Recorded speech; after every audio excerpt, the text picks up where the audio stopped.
For the fourth and final time on Super Sunday, we come to you with Cricbuzz Comm Box with match number 2 on Sunday's doubleheader, fascinatingly poised. This is at the Wankhede. It was Rajasthan who looked down and out, who somehow got their way to 165 on the back of Shimron Hetmeyer's 59. Lucknow were in tatters, thanks to Trent Bolt's thunderbolts, but they seem to have recovered slightly. Quinton de Kock is there. He's been joined by AB Baby, Ayush Badoni, and there's still a couple of batsmen in the shed, but you'd have to say the match hangs in the balance.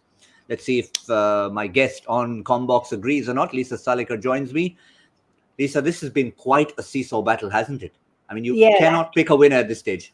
No, it has been, but I do like the AB Baby call. I haven't heard that. That's good. I like it. We were actually initially a little worried that are they putting too much on him, but then we realized it's not the AB de Villiers reference. It's only his initials, Ayush Badoni. Right. Okay. Well, he does whack him as well, which does help. Look, amazing spell of bowling by Trent Bolt, and to pick up 2 wickets in the first over.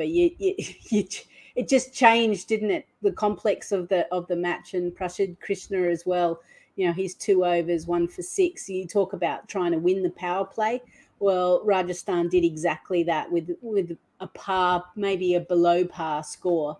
And then, 14 for 3, they were able to get a bit of a partnership. And then we see so often after a strategic timeout or a drinks break in normal cricket, all of a sudden the wicket falls, and all of a sudden, the Rajasthan side are slightly ahead again. But the thing is, Quinton de Kock's there.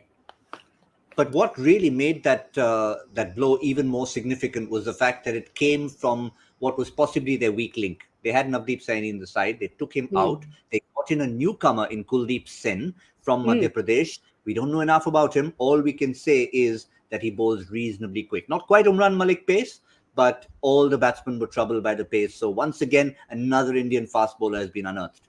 You guys are just churning them out now, aren't you? Like once upon a time, it was all about your spinners. You'd have, 2 fast bowlers out of your 5, and the spinners would do all of the bulk of the work. Now you've got certainly a lot of depth within your fast bowling. And for me, that's one of the reasons why you guys have been so successful touring abroad, because you've been able to kind of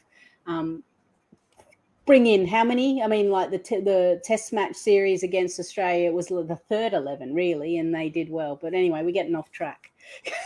But what it does mean is that the assembly line is churning out. For now, it is, of course, Rajasthan that'll hope that they can do the job, because they just don't appear to have a weak link. What will work in their favor, as you said, Lisa, if we can have a look at the batting and the batting to come, is that Ayush Badoni is their newfound hope among all the fast bowlers. He's just about come in there. Quinton de Kock needs to tell himself, I have no hurry. I'm there till the 20th. Let Ayush Badoni, Marcus Stoinis, Krunal Pandya do the work on the other side. Yeah, but just looking at that, I was kind of scratching my head. And obviously we were there when the first wicket fell, about who they were bringing up.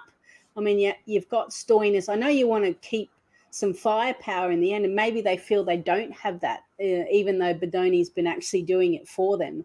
Maybe they thought, okay, let's muck around and try. We're in a good position on the ladder. I don't like messing around too much with the order, but I guess we'll wait and see. The main thing is Quinton de Kock's there. Like you said, Stoinis and Krunal still to come. But you don't want to get that required rate going up too high now, because there's still 9 overs left, so there's plenty of time.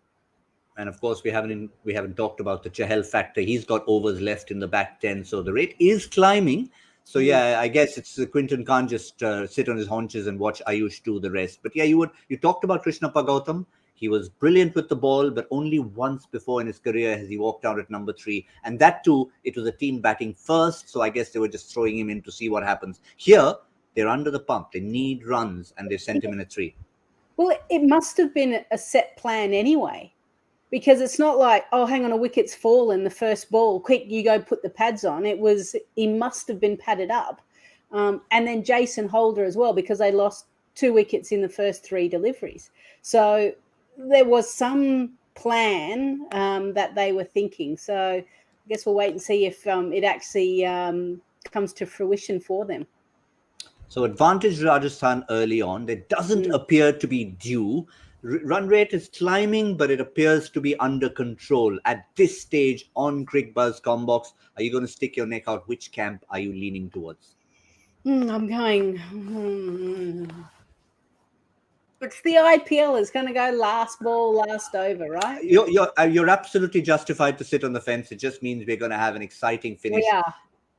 So that's fine. I have no choice. I've got this pink jacket on, so I've got to go with the bowling side.